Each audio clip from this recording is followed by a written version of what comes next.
Lok Sabha election में 1952 के मुकाबले 4 गुना बढ़ी प्रत्याशियों की संख्या। जानिए पहले आम चुनाव में कितने उम्मीदवारों ने लड़ा था चुनाव। 1952 में हुए पहले आम चुनाव की तुलना में प्रत्याशियों की संख्या 4 गुना तक बढ़ी है। 1952 में 1874 ने चुनाव लड़ा था, जबकि 2019 के चुनाव में यह आंकड़ा 8039 रहा। 1977 तक प्रति सीट पर औसतन 3 से 5 प्रत्याशी हुआ करते थे, लेकिन 2019 में यह आंकड़ा 14.8 रहा। दक्षिणी राज्यों से प्रतिनिधित्व सबसे अधिक। 2019 के चुनाव में जिन 5 निर्वाचन क्षेत्रों में उम्मीदवारों का प्रतिनिधित्व सबसे अधिक था, वे दक्षिणी राज्यों तेलंगाना, कर्नाटक और तमिलनाडु से थे। तेलंगाना में औसतन सबसे अधिक उम्मीदवारों ने लोकसभा का चुनाव लड़ा था। सबसे अधिक 185 उम्मीदवार निजामाबाद से थे। निजामाबाद को छोड़कर तेलंगाना में उम्मीदवारों की औसत संख्या 16 थी। उम्मीदवारों की कुल संख्या में उल्लेखनीय वृद्धि। 1874 उम्मीदवार थे। 1952 में 489 सीटों के लिए 2700 हो गई और 1971 में ये संख्या बढ़कर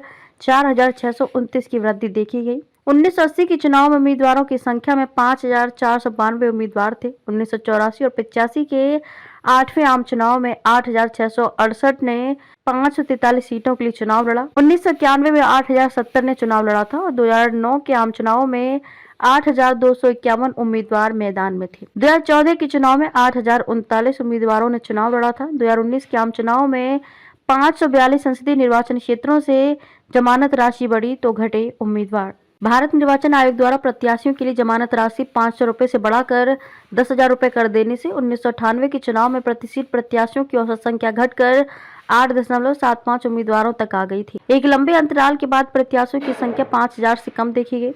1999 के आम चुनाव में उम्मीदवारों की संख्या मामूली रूप से बढ़कर 4648 हो गई, यानी प्रति सीट औसतन 8.56 प्रत्याशी। 2004 में कुल प्रत्याशियों का आंकड़ा फिर से 5000 को पार कर गया। इस चुनाव में 543 लोकसभा सीटों के लिए 5435 प्रतियोगी मैदान में थे। निजामाबाद के बाद बेलगाम का रहा नंबर। निजामाबाद के बाद कर्नाटक के बेलगाम में दूसरी सबसे बड़ी संख्या में उम्मीदवारों का प्रतिनिधित्व देखा गया। तमिलनाडु में प्रत्येक निर्वाचन क्षेत्र के उम्मीदवारों में से औसतन 2/3 ने स्वतंत्र उम्मीदवारों के रूप में चुनाव लड़ा।